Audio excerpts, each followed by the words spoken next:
CM Sai ने speech पढ़ दिया है अपना और उस भाषण में भर्ती से रिलेटेड उन्होंने कहा है कि आने वाले सरकार में रोजगार को लेकर सरकार काम करेगी। लेकिन देखने वाली बात यह है कि वो डेट कब आती है। हालांकि देश के पारंपरिक खेलों को बढ़ावा देने के लिए हमने छत्तीसगढ़ क्रीड़ा प्रोत्साहन योजना आरंभ करने का निर्णय लिया है। इन्हीं में से एक युवाओं को भी इंतजार था कि भैया उनकी भर्ती से रिलेटेड कुछ न कुछ घोषणा आ जाएगी। हालांकि सरकार ने यानी कि सीएम विष्णुदेव साय ने कुछ न कुछ पॉइंट रखे हैं, लेकिन और ये आज़ादी प्राप्त करने के लिए देश को बहुत बड़ी कीमत चुकानी पड़ी है। लाखों देश के सपूत शहीद हुए हैं। नमस्कार, जय जोहार, जय छत्तीसगढ़। आप सभी को स्वतंत्रता दिवस की ढेर सारी शुभकामनाएं। 77 साल पूरे हो चुके हैं आज़ादी के और 78वें साल में हम प्रवेश कर चुके हैं। आज पूरा देश आज़ादी का जश्न मना रहा है। 78वें स्वतंत्रता दिवस सेलिब्रेट कर रहे हैं, सब अपने अपने तरीके से सेलिब्रेट कर रहे हैं। सभी को इंतज़ार था कि आज कुछ बड़ी घोषणा होगी, सरकार आज कुछ बड़ा ऐलान करेगी। आप आगे देखिएगा इस वीडियो में विष्णुदेव साय क्या घोषणा करेंगे। सभी की नज़र उनके भाषण पर थी, उनकी स्पीच में ऐसा कौन सा घोषणा आने वाला है जिससे उनका उद्धार आने वाले समय में होगा। इन्हीं में से एक युवाओं को भी इंतज़ार था कि भैया उनकी भर्ती से रिलेटेड कुछ न कुछ घोषणा आ जाएगी।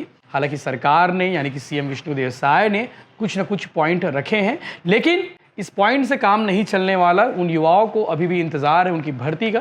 तो आज हम आगे इस विषय पर बात करेंगे कि इस वीडियो में कि आज सीएम विष्णुदेव साय ने 78वें स्वतंत्रता दिवस के मौके पर कौन कौन सी घोषणा की है, इसके अलावा कौन कौन सी घोषणा की जा सकती थी, उस पर भी हम आगे आएंगे। तो आज बात करते हैं सीएम विष्णुदेव साय ने कौन कौन सी घोषणा अपने स्पीच में, अपने भाषण में किया है, कि जिसका इंतजार पूरे प्रदेशवासियों को था कि ये सीएम साय आज क्या कुछ बोलने वाले हैं ध्वजारोहण के बाद में। आपको बता दें कि सीएम विष्णुदेव साय ने छत्तीसगढ़ में क्रीड़ा योजना महोत्सव शुरू करने का ऐलान किया है। इसके तहत जशपुर बलौदाबाजार में इंडोर स्टेडियम बनाया जाएगा। एसटी एससी ओबीसी कैंडिडेट्स को यूपीएससी में निःशुल्क कोचिंग दी जाएगी, इसकी भी घोषणा उन्होंने की है।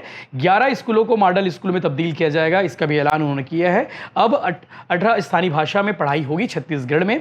इसके अलावा अलग से दिल्ली में कोचिंग देने का भी ऐलान उन्होंने किया है। 185 अभ्यर्थियों को फ्री कोचिंग मिलेगी दिल्ली में, यूपीएससी जो पढ़ाई करने जाएंगे। और दिल्ली में कहीं भी रहने पर स्टाइपेंड यानी कि किराया देना नहीं पड़ेगा, ऐसा भी ऐलान सीएम विष्णुदेव साय ने किया है। शासकीय नौकरी में युवाओं को 5 साल की छूट दी गई है, जिसका ऐलान पहले हो चुका था। नालंदा परिसर में सर्व सुविधा युक्त लाइब्रेरी की सुविधा भी मिलेगी, ऐसा उन्होंने कहा है। आपको बता दें कि प्रदेश में 211 स्कूलों में पीएम श्री योजना शुरू की गई है, जो एक मॉडल स्कूल के तौर पर काम करेगा। अभी 52 स्कूलों में इसकी अनुमति मिली है। 18 स्थानीय भाषाओं में प्राइमरी स्कूलों में पढ़ाई होगी। और क्या घोषणा किया ये भी हम आपको बता दें। सीएम विष्णुदेव साय ने इन सब चीज़ों के अलावा और कौन कौन सी जरूरी बातों का उन्होंने घोषणा किया है। रायगढ़ बलौदाबाजार में इंडोर स्टेडियम कॉम्प्लेक्स बनाया जाएगा। जशपुर जिले के लिए कुनकुरी में आधुनिक खेल स्टेडियम का निर्माण होगा, इसके लिए लगभग 35 करोड़ रुपए का ऐलान उन्होंने किया है। और 13 निकायों में यानी कि 13 निगम क्षेत्र में 13 शहरों में लाइब्रेरी की सुविधा की जाएगी। हालांकि बजट में 22 की घोषणा हुई थी। युवाओं को ऋण मुक्त ब्याज भी मिलेगा, ऐसा उन्होंने कहा है। उद्यमी युवाओं को छत्तीसगढ़ में उद्यम क्रांति योजना के तहत 50% सब्सिडी के साथ ब्याज मुक्त ऋण दिया जाएगा। इसके अलावा छत्तीसगढ़ की जो बड़ी समस्याओं में से एक है नक्सल, तो उस पर भी सीएम साय ने कहा है।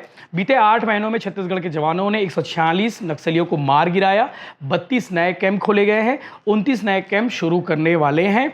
नक्सलवादी घटनाओं से निपटने के लिए अनुसंधान की कार्रवाई अच्छे से हो सके, इसके लिए एसआईए के गठन भी किया गया है। इसके अलावा अंदरूनी इलाकों में नए कैंप की स्थापना कर लोगों के विकास की योजनाओं का लाभ दिया जा रहा है, ऐसा सीएम विष्णुदेव साय ने कहा है। नियद नेनला नार योजना से कैंप के पास 5 किलोमीटर की दूरी पर रहने वाले गांव के लोगों को कई तरह से लाभ दिए जाएंगे, इसकी भी योजना की शुरुआत हो गई है। अब आपको बता दें कि इस बार यानी कि इस 78वें स्वतंत्रता दिवस के अवसर पर 13 गांव ऐसे हैं जहां पे पहली बार तिरंगा फहराया गया है। तो वो बस्तर के 13 गांव हैं जहां पे आज़ादी के बाद पहली बार तिरंगा फहराया गया है। ये अलग अलग जिले के गांव हैं जहां पे हाल ही में सुरक्षा बलों ने कैंप की स्थापना की है और अब वहां पे भी स्वतंत्रता दिवस का महापर्व मनाया गया। इनमें दंतेवाड़ा जिले के नेरली घाटी, कांकेर के पानी डोबरी, बीजापुर के गुंडम, पोतकेल, छुटवही, नारायणपुर के कस्तूरमेटा, इकरभट्टी, मसपूर, मोहंदी, सुकमा के मुलेर, परिया, सतलोंग, टेकलगुड़म, पूर्ववर्ती और लखापाल और पुनलार शामिल है। हालांकि इससे पहले जो है इन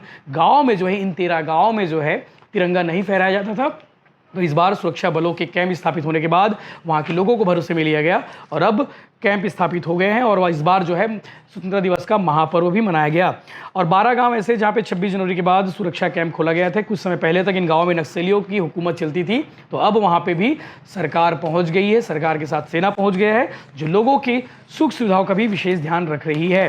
अब आपके मन में सवाल होगा कि वो कौन सी घोषणा होने वाली थी युवाओं के संबंध में जिसकी घोषणा नहीं हो पाई, सिर्फ बातें हो रही लगातार। तो आपको बता देते हैं कि छत्तीसगढ़ सरकार से युवाओं को उम्मीद थी कि अपेक्स बैंक रिक्रूटमेंट के जो मामले हैं 407 पद का रिजल्ट आ चुका है, 8 महीने हो चुके हैं, लेकिन अभी तक ज्वाइनिंग नहीं मिली है। पिछले दिनों 3 दिन पहले आपने देखा होगा अपेक्स बैंक से रिलेटेड जितने भी अभ्यर्थी हैं उन्होंने सरकार से भी मुलाकात की थी, सरकार के खिलाफ उन्होंने प्रदर्शन किया था। सब इंस्पेक्टर भर्ती का मामला भी अटका हुआ है, 975 पद पर ये भर्ती निकली थी, इंटरव्यू हुए 11 महीने से ज़्यादा हो चुके हैं, रिजल्ट अभी तक नहीं आया है।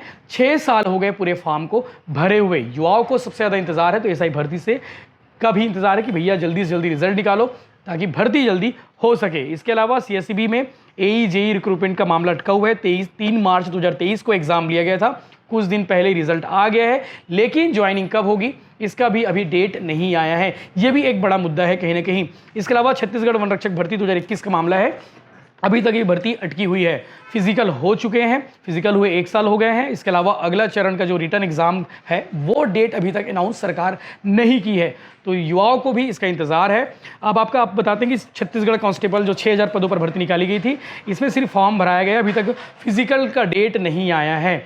इसके अलावा छत्तीसगढ़ जो कांस्टेबल 2017 की वेटिंग लिस्ट में जिनका नाम आया है उनका अभी तक ज्वाइनिंग नहीं मिला है और आंदोलन लगातार युवा कर रहे हैं। वेटिंग लिस्ट 3 साल पहले आया था, उनकी ज्वाइनिंग नहीं हुई है, तो ये भी एक मुद्दा था, ये भी एक मुद्दा गहराया हुआ है। छत्तीसगढ़ शिक्षक भर्ती में आते हैं क्योंकि भाजपा ने सरकार बनाने से पहले कहा था कि हमारी सरकार आती है तो 57,000 शिक्षक भर्ती करने का वादा उन्होंने किया था और अब सरकार कह रही कि 13,000 शिक्षक आवश्यकता है। तो भर्ती कब होगी इसका भी अभी डेट नहीं हुआ है, डेट ऐलान नहीं हुआ है। लगातार युवा इस बात को लेकर कह रहे हैं कि भैया 33,000 शिक्षक भर्ती जो करनी है वो भी जल्दी से जल्दी निकाल दीजिए, लेकिन सरकार कह रही है कि 13,000 शिक्षकों की भर्ती जरूरी है। पद खाली हैं, पद कितने खाली हैं ये सरकार और युवा भी स्पष्ट नहीं कर पा रहे हैं। युवाओं की ओर से लगातार डिमांड की जा रही है कि 33,000 शिक्षक भर्ती का जो ऐलान हुआ था बजट में, जो इसकी घोषणा हुई थी, तत्कालीन शिक्षा मंत्री बृजमोहन अग्रवाल ने कहा था कि छत्तीसगढ़ में 33,000 शिक्षकों की भर्ती की जाएगी, वो भर्ती कब होगी इसको लेकर भी युवा इंतजार कर रहे हैं। तो कहीं ना कहीं आज सरकार से युवाओं को उम्मीद थी कि भैया भर्ती के संबंध में कुछ ना कुछ घोषणा जरूर होनी चाहिए, लेकिन सरकार जो है स्पीच पढ़ दी है, सीएम सहाय ने स्पीच पढ़ दिया है अपना, और उस भाषण में भर्ती से रिलेटेड उन्होंने कहा है कि आने वाले सरकार में रोजगार को लेकर सरकार काम करेगी। लेकिन देखने वाली बात यह है कि वो डेट कब आती है। हालांकि 8 महीने हो चुके हैं सरकार को और इस पूरे एपिसोड में यानी कि सरकार बनने के बाद से अभी तक जो है नई भर्ती नहीं हुई है। देखने वाली बात यह है कि आने वाले समय में ये भर्ती कब तक होती है। ये जो मैंने डिटेल पढ़ा है ये युवाओं की ओर से डिटेल आया, लगातार डिमांड करते हैं कि भैया आप इस विषय पर बोलिए, आप सरकार को कहीं ना कहीं ध्यान आकर्षण कराइए कि ये भर्ती अटकी हुई है।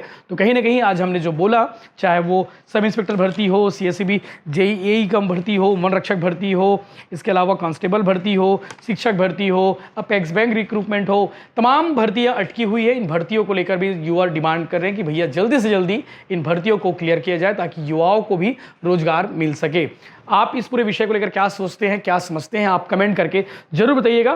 स्वतंत्रता दिवस की एक बार फिर से आप सभी को ढेर सारी शुभकामनाएं। देश के 78वें स्वतंत्रता दिवस पर सभी छत्तीसगढ़ वासियों को हार्दिक बधाई। आज स्वतंत्रता दिवस की इस मंगल बेला में हम सभी स्वाधीनता का सुख साझा कर रहे हैं।